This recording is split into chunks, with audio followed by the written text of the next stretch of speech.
ನಾವು ವೆಬ್ಸೈಟ್ ಸುದ್ದಿ ಕೊಡುವಾಗಲೂ ಅಷ್ಟು ಟ್ರಾನ್ಸ್ಲೇಷನ್ ಕೊಡ್ತಾ ಇದ್ದಾರೆ. ಅಪ್ಡೇಟ್ ಇವತ್ತು ಬೇಕಾದ ಟಿವಿ ಮೇಲೆ ಬರುವಂದ್ರೆ ನಮ್ಮ ವೆಬ್ಸೈಟ್ಗಳಲ್ಲಿ ಒಂದು ಇನ್ನೊಂದು ನಮ್ಮ ಒಂದು ಉದಾಹರಣೆ ಹೇಳಬೇಕು. ದೀಪಕ್ ರಾವ್ ಮಾಡಿದ್ರು ಆಗುತ್ತೆ, ಆ ಮರಳಿನ ಮೆರವಣಿಗೆ ಹೋಗ್ತಾ ಇರ್ತದೆ.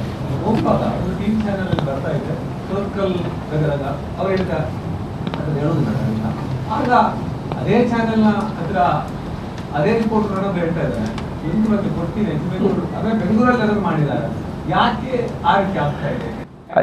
ಇದು ಇಲ್ಲ ನೀವು ಮಂಗಳೂರು ಇಲ್ಲದೆ ಬೆಂಗಳೂರಲ್ಲಿ ಯಾಕೆ ಇಲ್ಲ ಅದನ್ನ ನಾನು ಒಪ್ಕೊಳ್ಳೋದಿಲ್ಲ. ನೀವು ಬೆಂಗಳೂರಿಗೆ ಇದನ್ನ ದೂರನ್ನ ವರ್ಗಾಯಿಸುವಂಗಿಲ್ಲ.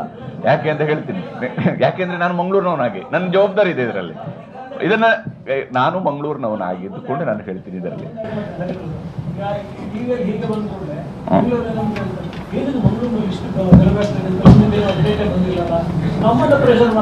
ಇಲ್ಲ, ಮೆರವಣಿಗೆ ಹೋಗ್ತಿದ್ದು ನಿಜ ಅಂತ ಹೇಳಿದ್ರೆ ಹೌದು ಅಂತೇಳಿ ಆದ್ರೆ ಆ ಮೆರವಣಿಗೆನ ರಿಪೋರ್ಟ್ ಮಾಡುವಾಗ ಅದಕ್ಕೆ ಪೂರಕವಾದಂತಹ ಪದಗಳ ಬಳಕೆ ಆಗುವಂಥದ್ದು ಕೂಡ ಅಷ್ಟೇ ವಾಸ್ತವ. ಅದನ್ನ ಮಂಗಳೂರಿನವನು ಕೊಡಬೇಕು, ಬೆಂಗಳೂರಿನವನು ಕೊಡಬೇಕು ಅಂತ ಹೇಳಿಲ್ಲ. ಅದು ಸಾರ್ವತ್ರಿಕವಾಗಿರುವಂಥ ವಿಚಾರ. ಅದು ಡೆಲ್ಲಿಯಲ್ಲಿ ಕುಳಿತವನು ಕೂಡ ಅದೇ ರೀತಿಯಾಗಿ ಯೋಚನೆ ಮಾಡ್ತಾನೆ, ಮಂಗಳೂರಲ್ಲಿ ಕೂತವನು ಅದೇ ರೀತಿ ಯೋಚನೆ ಮಾಡ್ತಾನೆ. ಇಲ್ಲಿ ನಮ್ಮ ಕೆಲವೊಂದ್ಸಲ ಏನಾಗುತ್ತೆ, ವಿಜುವಲ್ ಮೀಡಿಯಾದಲ್ಲಿರುವಂಥ ರಿಪೋರ್ಟರ್ಗಳಿಗೂ ಕೂಡ ಬಹಳ ಚಾಲೆಂಜ್ಗಳಿದ್ದಾವೆ. ಅದು ಹೇಗೆ ಅಂದರೆ, ಅನೇಕ ಸಂದರ್ಭಗಳಲ್ಲಿ ನಾವು ಯಾವುದೋ ಒಂದು ಪರಿಸ್ಥಿತಿ ಸಿಲುಕ್ತೀವಿ ಅಂತ ಹೇಳಿದರೆ, ಈಗ ಒಂದು ಉದಾಹರಣೆ ಹೇಳ್ತೀನಿ. ಒಂದು ಕಡೆಯಲ್ಲಿ ಒಂದು ಇದಕ್ಕೆ ಹೊರತಾದಂಥ ಒಂದು ಉದಾಹರಣೆ ಹೇಳ್ತೀನಿ ನಿಮಗೆ. ಒಂದು ಕಡೆಯಲ್ಲಿ ಒಂದು ಪೊಲಿಟಿಕಲ್ ಬೈ ಎಲೆಕ್ಷನ್ ನಡೀತಿತ್ತು 2008ರಲ್ಲಿ. ನಾನು ಆ ಕ್ಷೇತ್ರದಲ್ಲಿ ನಾನೇ ಇದ್ದೆ. ನಾನು ಆ ವ್ಯಕ್ತಿಯನ್ನು, ಅವತ್ತು ಕಾಂಗ್ರೆಸ್ನಿಂದ ಅಭ್ಯರ್ಥಿ ಆಗಿದ್ದರು ಒಬ್ಬರು, ಇನ್ನೊಬ್ಬರು JDSನ ನಾಯಕರೊಬ್ಬರು ಒಂದು ಕಡೆಯಲ್ಲಿ ಒಂದು ಮಾತನ್ನು ಹೇಳ್ತಾರೆ. ಅದು ಪಕ್ಕದ ಕಾನ್ಸ್ಟಿಟ್ಯೂನ್ಸಿಯಲ್ಲಿ ಹೇಳಿತ್ತು. ಅದು ಬ್ರೇಕಿಂಗ್ ಮಾತ್ರ ಬಂದಿದ್ದು, ನಮ್ಮಲ್ಲಿ ಬ್ರೇಕಿಂಗ್ ಹೋಗ್ತಾಯಿತ್ತು. ಅದು ಕರೆಕ್ಟಾಗಿ ಓದಿದರೆ ನಿಮಗೆ ನೆಕ್ಸ್ಟ್ ಪ್ಲೇಟಲ್ಲಿ ಇದೆ ಇವರ ಹೇಳಿಕೆ ಅಂತ ಇದೆ. ಆದರೆ ಇವರಲ್ಲಿ ಒಳ ಒಪ್ಪಂದ ಮಾಡ್ಕೊಂಡಿದ್ದಾರೆ ಅಂತ ಹೇಳಿ, BJP ಜೊತೆಗೆ ಒಳ ಒಪ್ಪಂದ ಮಾಡ್ಕೊಂಡಿದ್ದಾರೆ ಅಂತ ಹೇಳ್ಕೊಂಡು ಒಂದು ಸ್ಟೇಟ್ಮೆಂಟು JDS ನಾಯಕರು. ಅದೊಂದು ಮಾತನ್ನು ಇಟ್ಕೊಂಡು ಅವ್ರು ಏನು ಮಾಡ್ತಾರೆ, ನನಗೆ ಫೋನ್ ಮಾಡಿ, ನಾನು ಅವ್ರನ್ನ ಮಾತಾಡಿಸ್ಬೇಕು ಅಂತೇಳಿ ಇನ್ನೊಂದು ಯಾವುದೋ ಒಂದು ಹಳ್ಳಿಗೆ ಹೋಗ್ತಾ ಇದ್ದೀನಿ. ಅವರು ಆ ಹಳ್ಳಿಯಿಂದ ಟೌನ್ಗೆ ಬಂದಿರ್ತಾರೆ. ಅವ್ರು ನನಗೆ ಫೋನ್ ಮಾಡಿಬಿಟ್ಟು, ಏನು ಹರಿಪ್ರಸಾದ್ ನೀವು ಹಿಂಗೆ ಮಾಡ್ತಿದ್ರಿ, ಇದಕ್ಕೆ ನೀವು ಇಲ್ಲಿಗೆ ಬಂದಿರೋದು ಅಂತ ಕೇಳಿದರು. ಅರೆ ನಾನೇನು ಮಾಡಿದ್ದೀನಿ ಸರ್ ಅಂತ ಕೇಳಿದೆ. ಇಲ್ಲ ನೋಡಿ ನಿಮ್ಮಲ್ಲಿ ಹಿಂಗೆ ಬರ್ತೀನಿ.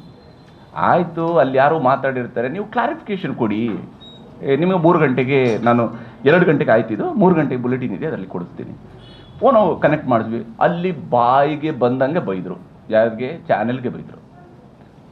ಯಾವ ನಾಯಕ ಹೇಳಿದಾನೆ ಅನ್ನೋದನ್ನು ತಗೊಳ್ಳಿಲ್ಲ, ಚಾನೆಲ್ಗೆ ಬೈದರು, ಬಾಯಿಗೆ ಬಂದಂಗೆ ಬೈದರು.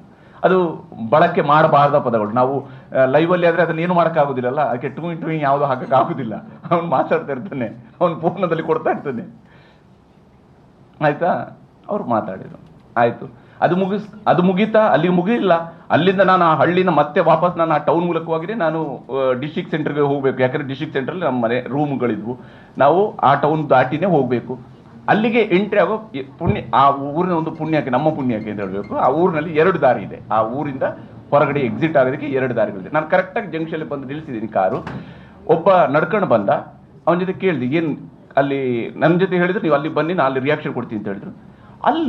ಅಲ್ಲಿಗೆ ಹೋಗೋಕ್ಕೆ ಮುಂಚಿತವಾಗಿ ನಾವು ಒಂದು ಕಾರ್ ನಿಲ್ಲಿಸಿದ್ವಿ. ಒಬ್ಬರ ಹತ್ರ ಕೇಳಿದ್ವಿ, ಏನು ಅಲ್ಲಿ ಸಿಕ್ಕಾಪಟ್ಟೆ ಬೈತಿದ್ದಾರೆ ಸರ್ ಅಂತ ಹೇಳಿದ್ರು. ಏನಕ್ಕೆ? ಅಲ್ಲಿ ನಮ್ಮ ಚಾನೆಲ್ ಹೆಸರು ಹೇಳಿದ್ರು, ಸಿಕ್ಕಾಪಟ್ಟೆ ಬೈತಾ ಇದ್ದಾರೆ ನಿಮಗೆ. ಈಗ ನಾನು ಅಲ್ಲಿ ಪತ್ರಕರ್ತನಾಗಿ, ವಿಜುವಲ್ ಮೀಡಿಯಾ ಪತ್ರಕರ್ತನಾಗಿ ನಾನು ಈಗ ಅಲ್ಲಿಗೆ ಹೋದೆ ಅಂತ, ಅದು ಎಲ್ರಿಗೂ ಅನ್ವಯ ಆಗುತ್ತೆ, ಇದು ಪ್ರಿಂಟ್ ಅವ್ರಿಗೂ ಅನ್ವಯ ಆಗುತ್ತೆ ಅಲ್ಲ ಅಂತೇಳಿ ಅಲ್ಲ, ವಿಜುವಲ್ ಮೀಡಿಯಾದವ್ರಿಗೆ ಮಾತ್ರ ಅಲ್ಲ. ನಾನು ಅಲ್ಲಿ ಹೋದೆ ಅಂತಿದ್ವಿ. ಆ ಲೀಡರ್ ನನಗೇನು ಮಾಡ್ತಿರ್ಲಿಲ್ಲ. ಯಾಕಂದರೆ ನನಗೆ ಆ ಮನುಷ್ಯನ ಜೊತೆಗೆ ಪರಿಚಯ ಇದೆ, ಅವ್ರು ನನಗೇನು ಮಾಡ್ತಿರಲಿಲ್ಲ. ಆದರೆ ಅಲ್ಲಿ ಆ 1000 ಜನರ ಮಧ್ಯದಲ್ಲಿ ನಾನು ಸಿಕ್ಕಾಕೊಂಡ್ರೆ ಪರಿಸ್ಥಿತಿ ಹೆಂಗಿದ್ದಿರ್ಬೋದು ಅಲ್ವಾ? ಇದು ಈ ಕಮ್ಯುನಲ್ ರಿಪೋರ್ಟಿಂಗ್ ಟೈಮಲ್ಲಿ ನಮ್ಮ ಇಲ್ಲಿಯ ವಿಜುವಲ್ ಮೀಡಿಯಾ ಪತ್ರಕರ್ತರು ಕೂಡ ಎದುರಿಸುವಂತಹ ಸವಾಲಾಗಿರುತ್ತೆ. ಸುದ್ದಿ ಕೊಟ್ಟಿರ್ತಾರೆ, ಸುದ್ದಿಯನ್ನು ಬೆಂಗಳೂರಿನಲ್ಲಿ ಕುಳಿತುಕೊಂಡಿರುವಂಥ ನ್ಯೂಸ್ ರೂಮ್ನಲ್ಲಿ ಕುಳಿತಿರುವಂಥವ್ರು ಸುದ್ದಿಯನ್ನು ಅದು ಮಂಗಳೂರಲ್ಲಿ ಕೊಟ್ಟರು ಹಾಗೆ ತಗೊಳ್ತಾರೆ, ಹುಬ್ಳಿಯಿಂದ ಕೊಟ್ಟರು ಹಾಗೆ ತಗೊಳ್ತಾನೆ, ಬೀದರ್ದ ಕೊಟ್ಟರು ಹಾಗೆ ತಗೊಳ್ತಾರೆ. ಅವ್ರು ಅದೇ ಥರದಲ್ಲಿ ಬರೀತಾರೆ. ಅವ್ರಿಗಿಲ್ಲಿ ಇಂಟೆನ್ಸಿಟಿ ಗೊತ್ತಾಗೋದಿಲ್ಲ. ಅದು ಸುದ್ದಿಯಾಗಿ ನಮಗೆ ಕಂಡಾಗ ನೀವು ಮೆರವಣಿಗೆ ಹೋಗ್ತಿದ್ರಿ ಅಂತ ಹೇಳಿದಾಗ ಅದನ್ನು ಹೇಗೆ ಬರೀಬೇಕು ಹಾಗೇ ಬರೆದಿರ್ತಾರೆ. ಯಾಕಂದರೆ ವಿಜುವಲ್ ಮೀಡಿಯಾದಲ್ಲಿ ಒಂದು ಪ್ಯಾಟರ್ನ್ ಇದೆ ಬರೆಯುವಂಥದ್ದು, ಆ ಪ್ಯಾಟರ್ನಲ್ಲಿ ಬರೀತಾರೆ. ಆದರೆ ಪಾಪ ಈ ರಿಪೋರ್ಟ್ರಿಗೆ ಸಿಕ್ಕಾಕೊಂಡು ಏನು ಕತೆ ಏನಾಗಬೇಕು ನಾನು ಯಾಕೆ ಅಲ್ಲಿದ್ದು ಉದಾಹರಣೆ ಹೇಳಿದೆ ಅಂತ ಹೇಳಿದ್ರೆ, ಅಂದರೆ ಇದು ನಮ್ಮ ಪರಿಸ್ಥಿತಿ. ಅವತ್ತು ನಾವು ಅಲ್ಲಿಂದ ಎಸ್ಕೇಪ್ ಆಗಬೇಕು. ಈಗ ಅಲ್ಲಿಂದ ಎಸ್ಕೇಪ್ ಆಗಬೇಕಾದ್ರೆ ನಾವೇನಾದರೂ ಒಂದು ಹೇಳಲೇಬೇಕಲ್ವಾ? ಆ ಪರಿಸ್ಥಿತಿಯಿಂದ ಅನೇಕ ಸಂದರ್ಭಗಳಲ್ಲಿ ಇದು ಕಮ್ಯುನಲ್ ರೈಟ್ಸ್ ಸಂದರ್ಭದಲ್ಲಿ ನಮ್ಮ ಕೆಲವು ಪತ್ರಕರ್ತರನ್ನು ಹಿಡಿದು ಅವ್ರ ಮೇಲೆ ಗೆರಾವು ಹಾಕಿ, ಅವರ OB ವ್ಯಾನ್ಗಳ ಮೇಲೆ ಗೆರಾವು ಹಾಕಿ, ಈ ರೀತಿ ಎಲ್ಲ ಅನೇಕ ಸಂದರ್ಭದಲ್ಲಿ ನಡೆದಿದೆ. ಇದು ಒಂದೆರಡು ಉದಾಹರಣೆಗಳಲ್ಲಿ ಸುಮಾರು ಕಡೆಗಳಲ್ಲಿ ಎಸ್ಪೆಷಲಿ ಕಮ್ಯುನಲ್ ರೈಟ್ಸ್ ಸಂದರ್ಭದಲ್ಲಿ ನಡೆದಿದೆ. ಅವುಗಳನ್ನು ಭಾಳ ಎಚ್ಚರಿಕೆಯಿಂದ ರಿಪೋರ್ಟಿಂಗ್ ಮಾಡಬೇಕಾಗುತ್ತೆ. ಒಂದು, ನಾವು ಅದನ್ನೇ ನಾವು ಎಷ್ಟೋ ಸಲ ಹೇಳ್ತಿರ್ತೀವಿ, ನೀನು ಸ್ಪಾಟಲ್ಲಿ ಇದೆಯಾ ಅಂತ ಹೇಳಿದರೆ ಸ್ಪಾಟಲ್ಲಿ ಎಲ್ಲಿದ್ಯಾ ಅಂತ ಕೇಳ್ತೀವಿ. ನೀವು ದಯವಿಟ್ಟು ಅಲ್ಲಿಂದ ಹೊರಗಡೆ ಬಾ ಅಂತ ಹೇಳ್ತೀವಿ. ಯಾಕೆಂದರೆ ಅಂತಿಮವಾಗಿ ನಮ್ಮ ಪತ್ರಕರ್ತನ ಆತ ಬದುಕಿ ಬರೋದು ಭಾಳ ಮುಖ್ಯ ಅಲ್ವಾ? ಪೆಟ್ಟು ತಿನ್ನದೆ ಬರುವಂಥದ್ದು ಕೂಡ ಮುಖ್ಯ ಇರುತ್ತೆ ಕೆಲವೊಂದು ಸಲ. ಯಾಕಂದರೆ ಅಲ್ಲಿ ಮಾಬನ್ನು ನಾವು ಏನು ಮಾಡೋಕ್ಕಾಗೋದಿಲ್ಲ. ಮಾಬ್ಗೆ ನಾವು ಪಾಠ ಹೇಳೋಕ್ಕಾಗೋದಿಲ್ಲ. ಮಾಬ್ಗೆ ನಾವು ಯಾವುದನ್ನು ಕೂಡ ಹೇಳೋಕ್ಕಾಗಲ್ಲ. ಸಮೂಹ ಸನ್ನಿ ಅನ್ನೋಂಥದ್ದು ಯಾವುದು ಹಾಗೇನೇ ಇರುತ್ತೆ. ಹಾಗಾಗಿ ಚಾಲೆಂಜಸ್ ಇರುತ್ತೆ, ಇಲ್ಲ ಅಂತ ನಾನು ಹೇಳೋದಿಲ್ಲ. ನಾನು ಹೇಳ್ತಿರೋದು ಪತ್ರಿಕೆಗಳವರೆಗೆ ಅಂದರೆ ಪ್ರಿಂಟ್ ಮೀಡಿಯಾದ ಒಟ್ಟು ಸ್ವರೂಪಕ್ಕೆ ಮಾತ್ರ ನಾನು ಹೇಳಿದ್ದು. ನಿಮಗೆ ಅಟ್ಲೀಸ್ಟ್ ಅನಾಲಿಸಿಸ್ ಮಾಡೋಕ್ಕೆ, ಹಾಗಂತೇಳಿ ಎಲ್ಲವೂ ಕೂಡ ಪತ್ರಿಕೆಗಳಲ್ಲೂ ಕೂಡ ಪೂರ್ತಿಯಾಗಿ ಅನಲೈಸ್ ಮಾಡಿ ಬಂದಿರುತ್ತೇನೆ. ಆಪರೇಷನ್ ಸಿಂಧೂರ್ನ ವಿಚಾರದಲ್ಲಿ ನೆಕ್ಸ್ಟ್ ಡೇ ಬಂದಿರುವಂತಹ ಪತ್ರಿಕೆಗಳಲ್ಲಿ ಕೆಲವು ಪತ್ರಿಕೆಗಳಿಗೆ ಹಿಂಗೆ ರಿಪೋರ್ಟಿಂಗ್ ಆಗಿತ್ತು. TV ಚಾನೆಲ್ಗಳಿಂದ ಹೊರತಾದಂಥ ರಿಪೋರ್ಟಿಂಗ್ ಏನಿರಲಿಲ್ಲ ಅಲ್ಲಿ. ಯಾಕಂದರೆ ಲೇಟ್ ನೈಟ್ ತನಕ ಡೆವಲಪ್ಮೆಂಟ್ ನಡೀತಾ ಇತ್ತು. ಬರೆಯುವಂಥದ್ದು ಪತ್ರಕರ್ತರೇ ಅಲ್ವಾ, ಏನು ಬೇರೆ ಯಾರು ಬರೆಯೋದಿಲ್ಲ, ಪತ್ರಕರ್ತರೇ ಬರೆಯೋದು ಯಾವುದೇ ಸುದ್ದಿಯನ್ನು.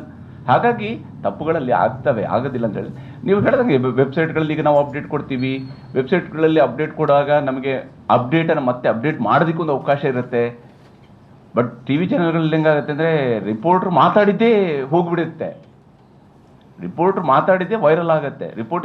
ರಿಪೋರ್ಟ್ರ್ ಹೇಳಿದ್ದಂಥದ್ದೇ ಸುದ್ದಿಯನ್ನು ಇವತ್ತು ರೆಕಾರ್ಡ್ ಮಾಡ್ಕೊಳ್ತಾರೆ. ಹಾಗಾಗಿ ಇಲ್ಲಿ ಚಾಲೆಂಜಸ್ಸು ವಿಜುವಲ್ ಮೀಡಿಯಾದವ್ರಿಗೆ. ಅದಕ್ಕೆ ನಾವು ಎಷ್ಟೋ ಸಲ ಹೇಳ್ತೀವಿ, ನಿಮಗೆ ಫಿಲ್ಟರ್ ಇರಬೇಕು. ವಿಜುವಲ್ ಮೀಡಿಯಾದಲ್ಲಿ ನಾವು ಮಾತಾಡುವಾಗ ನೀವು ಫಿಲ್ಟ್ರು ಕರೆಕ್ಟಾಗಿ ಯೂಸ್ ಮಾಡ್ಕೊಂಡು, ನಿಮಗೆ ನೀವೇ ಅಂದರೆ ಸೆನ್ಸಾರ್ ಇದೆಯಲ್ಲ, ಸೆನ್ಸಾರ್ ಬೇರೆ ಯಾರಲ್ಲ, ನಾವೇ ಸೆನ್ಸಾರ್ ಆಗಿರಬೇಕು. ನಮ್ಮನ್ನು ನಾವೇ ಸೆನ್ಸಾರ್ ಮಾಡ್ಕೊಳ್ಬೇಕು. ಪದಗಳು ಸಾವಿರಾರು ಬರ್ಬೋದು, ಆದರೆ ಪದಗಳ ಬಳಕೆಯ ವಿಚಾರದಿಂದ ಹಿಡಿದು